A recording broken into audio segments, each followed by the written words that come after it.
Peace and blessings, everyone. Welcome back to the Humble Servant Homestead, guys. Today I am out here in one of the pastures where we run the sheeps. Okay, so real quick, just want to come on in and just have a little talk with you all, just a little chat with you all, guys. Hey, for those of you out there that has been thinking about getting animals, whether that may be sheeps or goats, and you just don't know where to turn. You don't have any plan in mind on how to set anything up. And so today I just want to kind of come on in just to share a little bit with you all and what it is that we are doing here.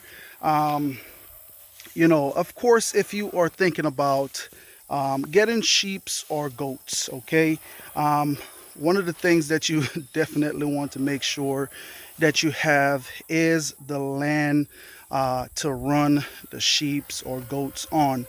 Now, we're going to talk about a couple of different ways how you can do that, because actually you don't need a whole bunch of land, guys, to actually raise sheeps or goats. Okay, I guess what we will start off on, say for instance, if you have about an acre of land, right? Okay, you have an acre of land, you have your home on that land, and you have water. Of course, that is one of the things that you're going to need to raise livestock. You're going to need water, guys. That is very essential. Okay, now you are on an acre of land and you want to get sheep or goats in. You don't know where to start. Well, what I would recommend that you do is you go ahead and build yourself a paddock. Okay, now what is a paddock, Mr. Humble? Paddock could consist of, if you're on an acre of land, you could make, say for instance, a 50 by 50 feet paddock. Now that would be big enough to at least hold about anywhere to about 5 to 10 sheep or goat in that paddock, guys. Now, why am I saying that, Mr. Humble? You may wonder why I'm saying that, because that is how we have one of the setup here on the homestead. And believe it or not, I actually do have more than 10 animals inside of that paddock, and it worked out just fine. Now, once you build that paddock, one of the things that you're also going to want to focus on is make sure you build a shelter for those animals to go in whenever it raining or it's snowing or they just want to get out of the sun. Make sure you have shelter. Another thing that you're going to be focusing on is making sure you have water source, as we also spoke of, because they need water, guys. Okay, it's only but so long they can go without it. And once you do that, another thing you want to focus on is getting minerals for those animals. Now, what is minerals? Minerals is going to consist of the vital nutrients that that animal is going to need to strive. Okay, they're going to need whether it may be selenium, salt, copper, magnesium. Now, when we're talking about copper, if you're raising sheep, do not give your sheep any copper, guys. Okay, if you do that, if you have 10 sheep and you go and buy some feed that have copper in it, you will get up the next morning and you will realize that all your sheep are dead, and you're trying to figure out, hey, what happened to my sheep? Now, if you went out and got some feed for those animals that have copper in it, that right there is what your culprit is. Okay, so keep copper away from sheeps, but if you have goats, copper is just fine for your goats. Okay, so of course we talk of that aspect. Now, one of the things, if you're going to be raising animals on an acre of land, one of the things that you're going to have to do, you are going to have to source where you're going to get your hay from. Okay, you're doing it like that on an acre of land because you don't have enough space to run your animals, so therefore you have to find another source to get hay.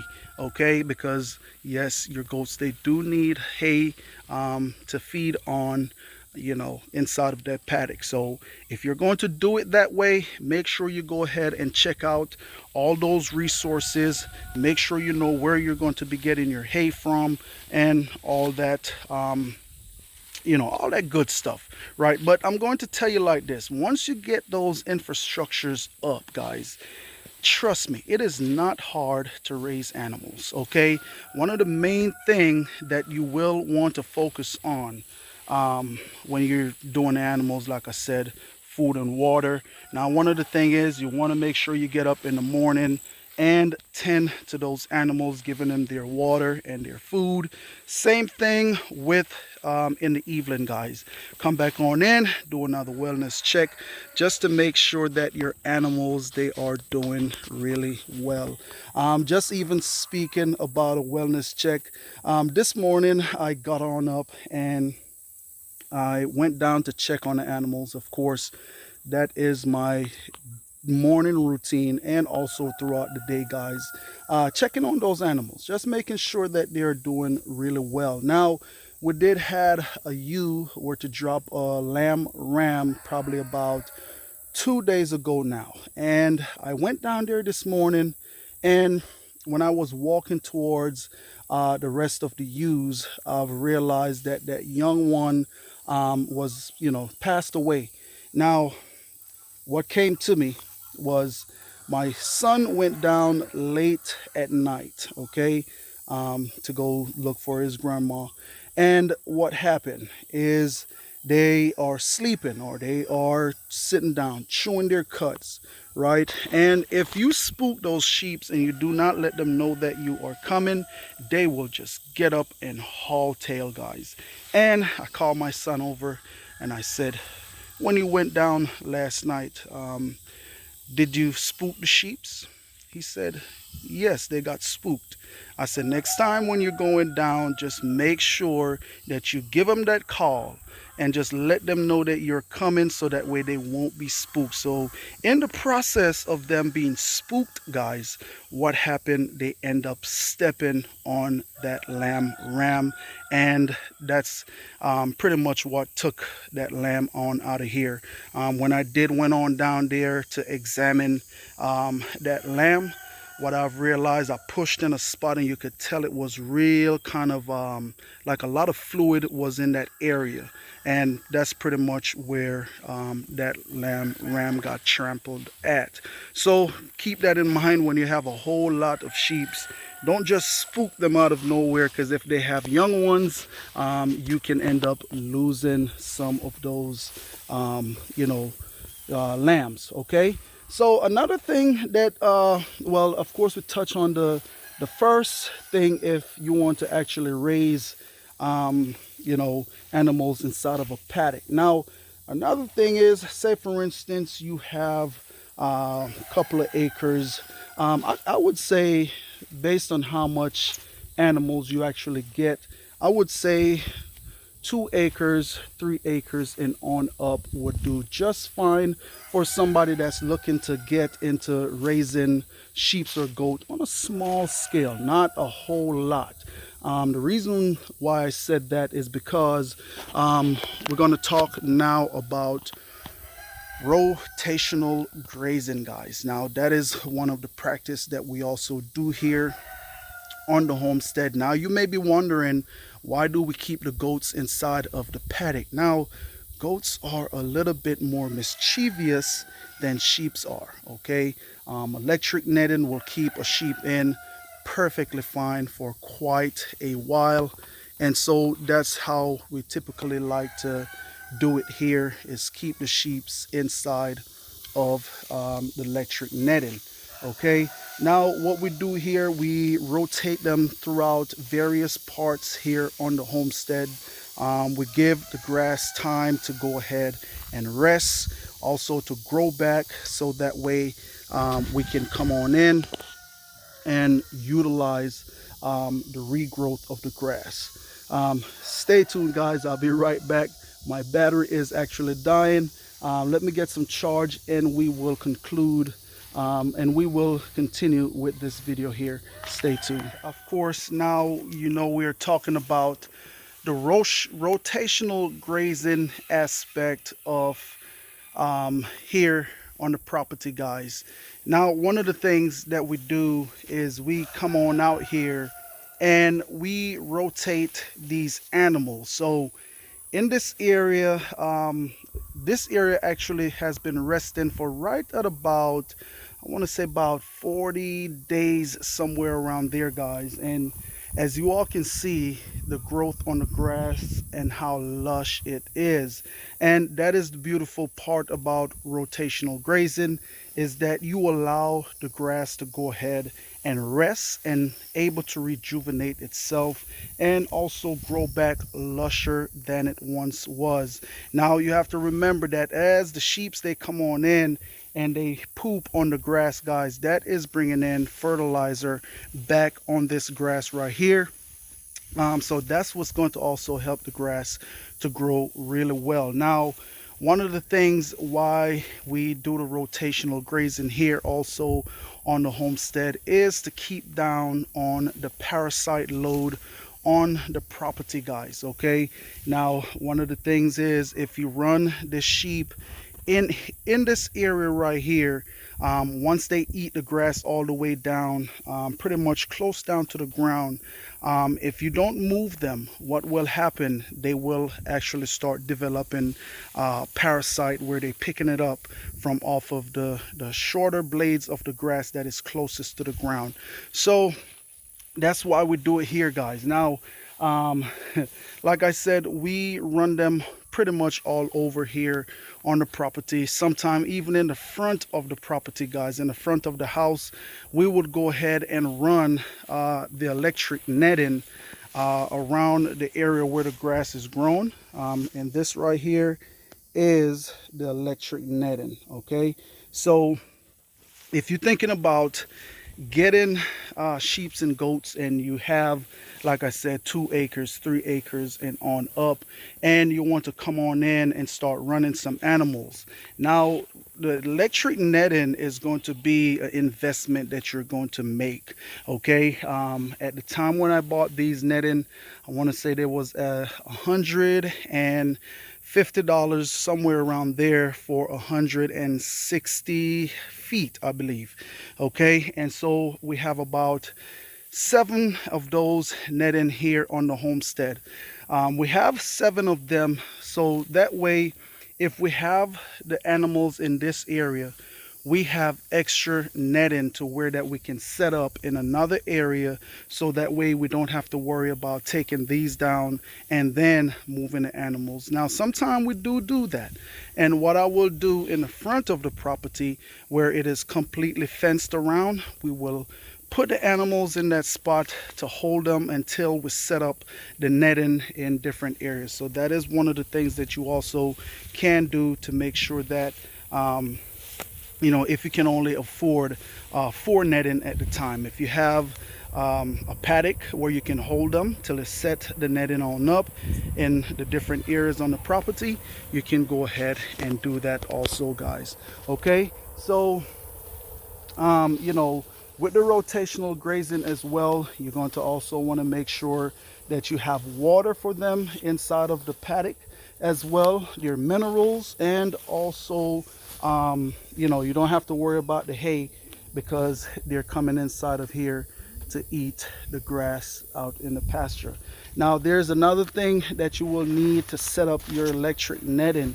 You will need a grounding rod, and you will also need a box that is going to drop the power down, that's coming straight from your breaker box, so that way you're not hitting them with full force, guys. So you will need one of those. I can't remember the exact name of the box right now, but we'll get that, look up that, and so that way, as a matter of fact, let's go ahead now and check that out, because I am actually close by. So I'm going to give you all a view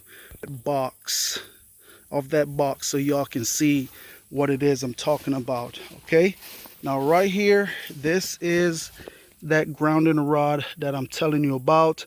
Now, that rod is about 8 feet long, okay, into the ground now, and we're going to go inside and show you the setup. Okay, and so here is that box that I am actually telling you all about. It's actually called American Farm Works. Now, this is a electric fencing control box. Okay, now this is for 60 miles. So therefore, if you have 60 miles of fence, you can run that and it will be able to control it. Okay. So this right here is your output that the animals, I believe, will be getting shocked by. So you plug it inside of your electric port there, and it powers it up. This is for your ground, and this right here is for your hot. So this is what will be going on the fence. So that way, whenever they touch it, that's what will pretty much zap them, and they know to stay inside of that fence, guys. Okay, so yes, pretty much that is just what I want to bring forth to you all, to let you all know that, hey, if animals is something you're thinking about getting, guys, yes, there is work that goes into it. A lot of the work that is going to go into it is the setting up. Okay, getting what you need to get set up to be able to accommodate the animals, be able to hold your animals.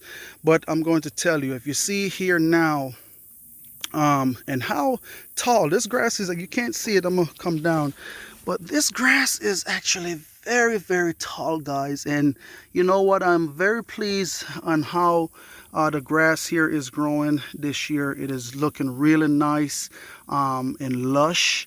One of the things is we have various different varieties of grass inside of this area right here.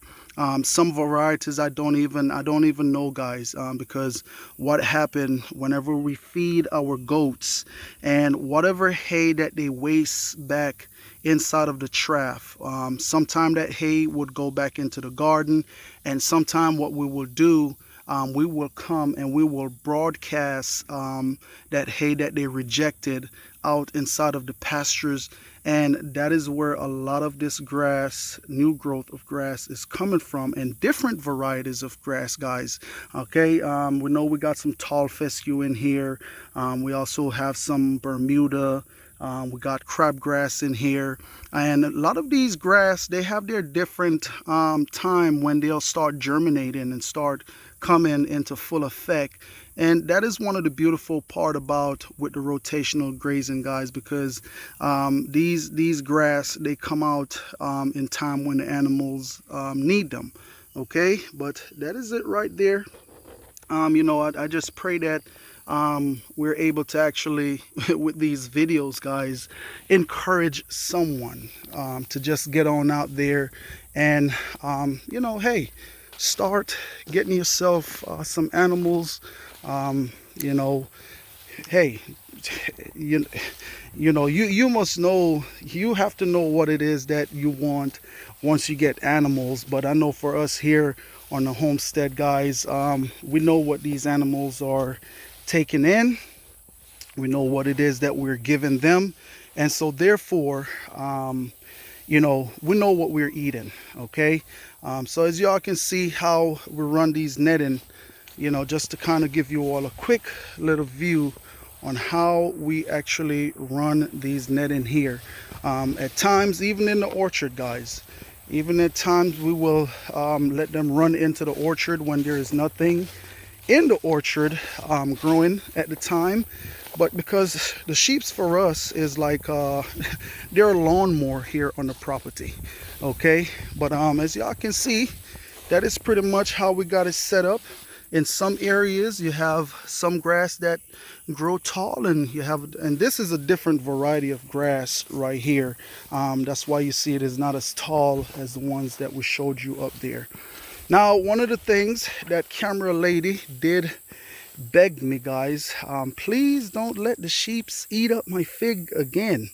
And so what I had to do, I had to make sure that we come on in and put something around those fig trees, because every time they get to a certain height, a certain growth, guys, and the sheeps, they come on in here It seems to be the first thing that they go to. But you know what? I am actually longing for some figs, and we just want to make sure that we are taking good care of them, keeping the animals off of them. But like I said, you know what? Just wanted to come on in and show you all what's going on here when it comes to the pastures. Right now it's right at about 11 o'clock, somewhere around there. One of the things that we also like to do when we bring the sheeps on in, we usually like to let the blades of the grass go ahead, whatever dew is on them, to go ahead and dry on up. What that does as well, that kind of helps with keeping down on the parasite inside of the grass. Say for instance, if once you bring them in, the parasites, they're more active when the dew is out. Once the sun comes on out and dry the blades of those grass, those parasites, they'll either get burned up or they'll find their way back down into the soil. So that is why we like to bring them on out here at that time. But guys, as you all can see, right now we're going to get ready to move the sheeps on in. But nonetheless, guys, just want to say peace and blessings to each and every one of you all out there. Remember, keep a smile on your face. You be happy, you be cheerful, and you be blessed. Until next time, also keep your head on a swivel, guys. Also stay focused and also stay positive. Catch you all in another video. Have a blessed day.